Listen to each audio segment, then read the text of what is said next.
the Women Unleashed podcast. Join us as we share with you the fun, confronting, wild, fucked up, epic, and raw side of being a woman in today's world. Nothing is off limits. Allow yourself to be inspired to be unleashed. We acknowledge that we are recording our podcast on the traditional country of the Turrbal and Yagara people and pay respect to their elders past and present. We acknowledge and respect their continuing culture and contribution they make to this community. Welcome back to the Women Unleashed podcast. It's Britt and Jess. Hello. Hello. Jess, thanks so much. Had such a great time recording with you. The best. I love having these conversations. Yeah, it's awesome. The show's not over. We've got one more episode left. Let's do it. Let's go. So, everybody, whether you admit it or not, loves the experience of freedom. You know, and you might get that by riding your bike down a hill really fast, or snowboarding, skiing, surfing, skydiving, bungee jumping, racing a car, whatever. Mm-hmm. That, like taking off on an airplane, going on holiday, like that's freedom for people. And the question that you're pondering, Jess, is how to live a free life. What a question it is. This is what I am discovering recently right now for myself. So I thought it would be a cool conversation to have because I haven't figured it out. All of it. So it's on my mind all of the time. So I've learnt a lot so far. So let's see what comes out of today. Do you notice, you said it's on your mind all the time. Do you notice particular moments when it really is on your mind versus when it's not there? Probably when a decision has to be made.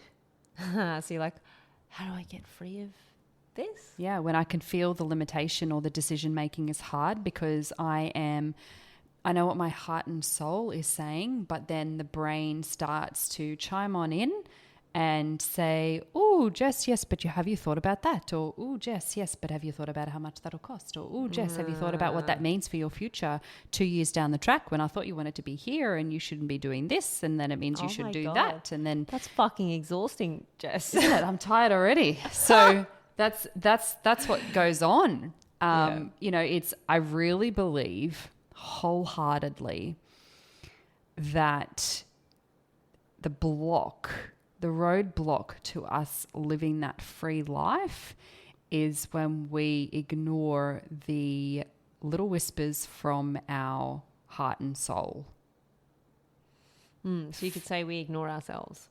We do, yeah. And we do it on a daily basis and we're really good at it and we're trained to do it. We're conditioned to do it. We are led to believe that that's the responsible thing to do sometimes. Or we agree that that's the responsible thing to do.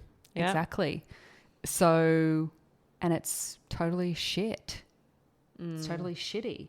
And there'll be a breaking point, which is what I've found. There'll be a point in our lives where we go, what the fuck has happened? Or what am I doing with my life? Et what am I doing with my life? Yeah. I want it to change. I've been repeating this pattern.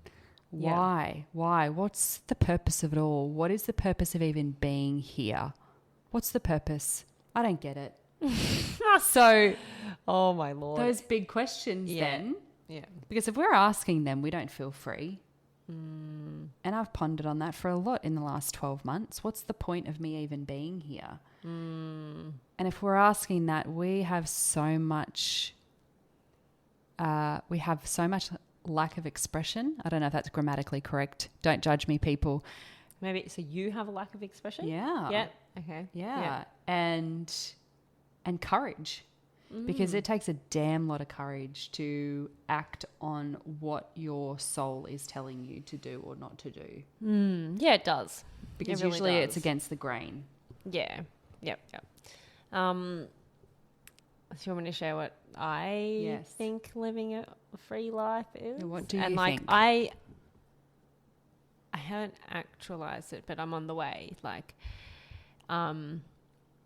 So how it got there, I don't really care. But ever since I was really young, when I started riding horses, I just really wanted to ride the Olympics. And just my whole life, that life of like flying around the world and competing international shows in Europe. And, you know, I even when I was 25, took myself and worked with one of those companies for 6 months in Europe so I could see what it was like. Wow.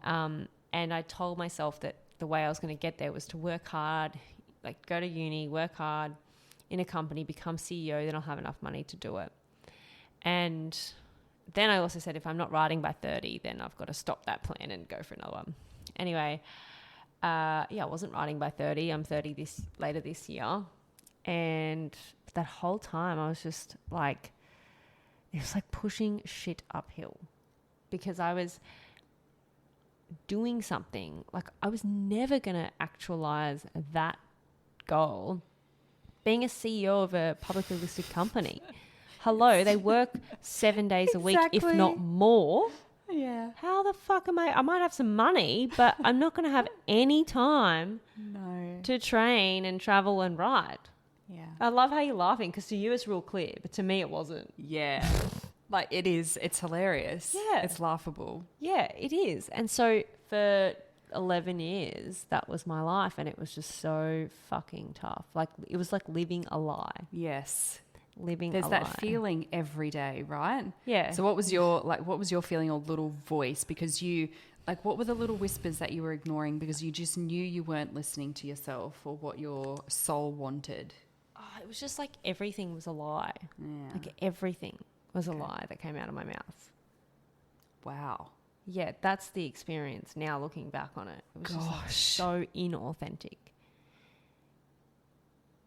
And yeah. So. What's there for me is a whole lot of sadness. Yeah. I was Because very sad. Yeah, there's a lot of sadness there. And not because what you've done is wrong. It's simply sadness because I know that you and I are not the only ones that have completely disregarded what our soul and our heart really wants. Yeah. What we want our life to mean. Yeah. You know, because when I'm in the ground, no one else is going to say my life meant X or Y. Like it's me who says what my life means, and I'm going to go in the box with myself. So, yeah. Yeah. It's just kind of heartbreaking. And I think we need to, like, that probably needs to be felt, that heartbreak of... I have many times and probably still will. Yeah. Yeah. I cry about the sadness of like, you know, like wasting those 10 years and Sure. like they've been valuable. Like I now have a lot of skills that will enable me in my next stage of life, but I could have done it completely differently. You could have. Yeah. And there will be a reason why that didn't happen. It may not be clear right now. But so then what happened for you to just say, yeah, fuck it all. I've decided I'm going to go to the Olympics now? A couple of things. It was a number of conversations with my partner to say, like, what is it you really want? So being around someone, because I felt like a fool for saying that, you know, because I've been lying to myself for all these years. So if I was to say to someone, I want to go to the Olympics, they would laugh at me because they'd be like, well, fuck, mate, like, you're nowhere near there. You're not 16. Come on. Yeah. Like a tennis player. Like I really love tennis. I wanted to be a tennis player too. And so, yeah, a few conversations with my partner, getting reality of the situation and how I was behaving. And one of those conversations was, he asked me how much money I thought it would take to get to the Olympics. And I said $100 million. Just, like, I don't actually know, but I'm just going to say $100 million is what I'd like to get to the Olympics. And he just said, well, how much are you saving per month? And I said, whatever that number was. And he said, you'll get to the Olympics in, I can't remember the number, but it was like maybe 4,000 something years. I think this is so great because what you're sharing is just a little bit of truth and objectivity that came into your life that broke apart a foolish belief that had been keeping you stuck for 11 years. Yeah. And it took some numbers. Yes. Yeah, that's all. And then I was like, oh my gosh, I didn't even want to be with those numbers. You know, the pattern was so strong in my head that it would have been just way more comfortable to continue believing it. And it was that conversation. I was like, right, okay. Then I read Rich Dad Poor Dad again. And at the back of it, he's like, answer these questions. And one of them was, who are the 5 people you spend most of your time around? I wrote that down. He said, okay, great.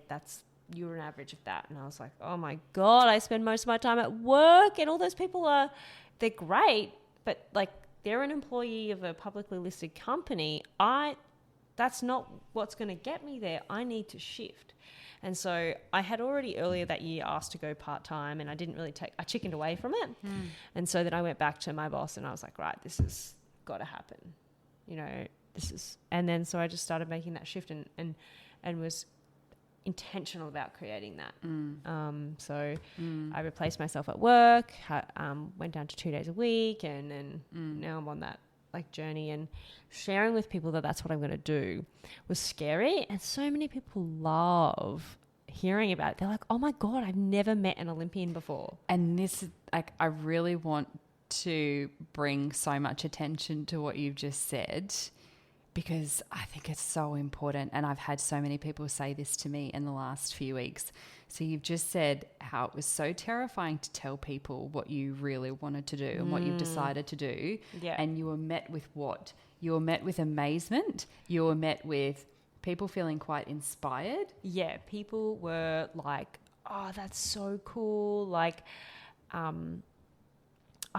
always wanted to be a cricket player when I was young, and I've never met an Olympian before, and like all of that. Like, and I also saw the heartbreak on their faces. Yes. Too, because they're living an inauthentic life. Absolutely. And this is the important point, is because, and I know this because this is how I've been too, in that we care so much about what other people think, and we decide not to do something for that purpose, which is so fucked up in many ways. Yeah. And yet, as soon as we start sharing what we're doing, when we've taken that big, bold, courageous move, and it's authentic, all we've done is inspire somebody. Yeah. That's literally all we've done. Yep.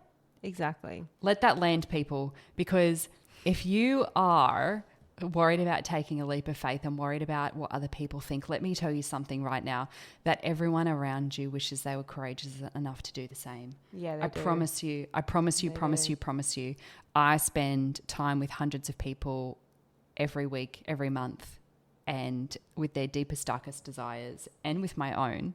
And that is what happens. Yeah, wow, Everybody, that's cool. They will feel nothing. You might be met with envy and judgment. So what? But it comes from the same place. It does come from the same place. They're like, oh, I wish I could do that with my life. Like, how inspiring that this person's doing it. And then they make themselves wrong and have a... Yeah. So all you've done is just inspire people. Fuck, Jess. Oh, yeah, I really got that. How cool is that? Yeah. Yeah, that's awesome. Yeah. Oh, wow. Yeah. So let's live free, peeps. Come on. Yeah. So how do we do this? How to live a free life is by being authentic with what it is you really want in your life and living that life. Yeah. Because you'll know if you're not, because your experience as you wake up in the morning or throughout the day is just like, a chore. Yeah, it's a freaking drag. And you complain a lot and all of that. Yeah. Whereas, I can still wake up and go, I'd really love to sleep in. But I'm like, I'm not dreading what I've got on today. Sure. And that's how I also know is that I still have some way to go in realigning my life at the moment. Yeah. Yeah. So for me, that doesn't feel sad to me anymore, because I also have found the courage, because of what I've learnt in the last few months, that I'm actually willing right now to take the risk. Yeah. Whereas before... Yeah, and it feels so freaking good. Whereas before I wasn't willing to take the risk, and I was really trying to rationalize and make excuses. Logicalize. That's our word, by the way. I love that word. Logicalize. Yeah. And what helped me was my belief system. So whether I am a spiritual guru I don't actually, guru is such a wrong word. I'm a spiritual being. I love it. I'm into it. I dig it. And it doesn't mean that I look like somebody from the forest. Okay. I don't think we need to look like that to be spiritual. You don't have dreadlocks or armpit hair. That's what don't. you're trying to say? I do not have that. And which is okay if you do. So what I had to appreciate is that we are different on this planet. Okay, so I really believe that there's a higher being out there, and I believe that we're here on earth for the human experience. And I believe that we all get given a different blueprint. I all believe that we might be in the same recipe, but we have a different purpose in that recipe. So I might be the flour and need to contribute in that way, and Britt, you might be the sugar and need to contribute in that way. And if you try and be the flour and I try and be the sugar, we're all fucked up. Our cake tastes like shit. Like rubber. So that's what I've needed to get, and that's what I get, and that's what I've seen for myself. Cool. So if I don't start listening to those little whispers of my soul, which are only ever leading me to the right place, even though it's scary as hell. Let me be very clear that just because you listen to the whispers doesn't mean you get an easy ride. That's not what it means. So if you're waiting for the ease, and if you're waiting for it to feel right and the right time, you're missing the point. The point is that we're here to listen to the whispers and take the risk, because as a human, we want to learn and grow. That's when we feel alive, and it's when we take those risks that we end up starting to spark up again after being dead for 11 years. For so long. Yeah, and make sure you're not listening to like the voice inside your head, but there's some internal like whisper, I would say. Yeah. And it's not the little voice in your head that says like, oh, what are they going to think of me? It's not that one. It's the one that goes, oh, what if? Like, oh, I really would love to do that with my life. Yeah. If I could be that kind of person. Yes. And that's the whisper that we're talking about. And everybody knows it. That you will have freedom. Your experience of life, your experience of you being in life will be one of freedom, and you will still have challenging, tough things to do, but you'll be energized by like, whoa, I'm up to the thing that's most important to me. How fucking cool is this? Let's go. You know, rather than like, I'm so comfortable. Yeah. It's so being comfortable is, and I'm terrified at the same time. Boring and heart crushing, soul crushing, soul destroying. It is. Yeah, it is. And we can make all the excuses in the world, and people that give me their excuses, I just think, well, you haven't reached the moment in time where you've experienced enough pain to make the change. Yeah, that's true. Yeah, because often that'll be when people confront their mortality, sometimes is when they make the change. Like I've been to funerals of some people and just been like, what the fuck am I doing with my life? Sure. You know, and that sometimes sparks people to take action. It didn't for me, but like I can see how it would. It probably, pieces of it. And, you know, I enjoy visiting cemeteries for the same reason. Oh, really? People think I'm a fruitcake. All right, I get it. I'm a bit of a weirdo. But honestly, I will drive past cemeteries and sometimes I will stop and I will go in there intentionally and I will sit there because I know that being in that energy, that this is going to end, Jess. And so where are you at? Why are you ignoring this? Why do you accept this? What needs to change? Where do you need to go from here? So it's very much, it's a grounded reality shock for me. And I find them quite inspiring places to be because death doesn't scare me at all. So I don't feel worried or scared or freaked out by being in there. I don't have a fear of death one little bit. I have fears of other things. Making lots of money. Yeah, that's one. And living an unfulfilled life where it leads to sickness and disability. That's what I'm scared of. So I get a great reality check when I'm in a cemetery. That's super cool. Yeah, there's one just up the road from me. Yeah, wow. Yeah. Say hello, visit it, see what happens. Yeah. Wow. So I wonder for everyone, and I think you should put it in the notes, how do you find freedom? How do you find freedom? How have you found freedom? And so, or what is it for you? When do you have that Yeah. experience of being free, and what would it take to yeah, experience it's a that really all the cool time? question. Yeah. Thanks, Jess. Yeah, thank you. Thank you so much. Thanks for being on the podcast, and Yeah, thanks for having me. This Yeah. has been so good. yeah, I love, I think when we talk things out, we just cement it further in our minds as well. So, or expand stuff. So much Yeah. opened up in that. so much. And I'm really grateful to Yeah. have had this today Yeah, and speaking to you all. So thanks. Thanks, Well, Britt. thanks, Jess. Jessica McElveen, everyone from is it the Happy Home Network. It is. The Happy Home Network. We'll put her like Instagram handles and websites and all of that sort of stuff, so you can connect with her on social media as well, because she's a rocket. All right, well, thank you for listening, and have fun sharing what you've gotten for yourself out of listening.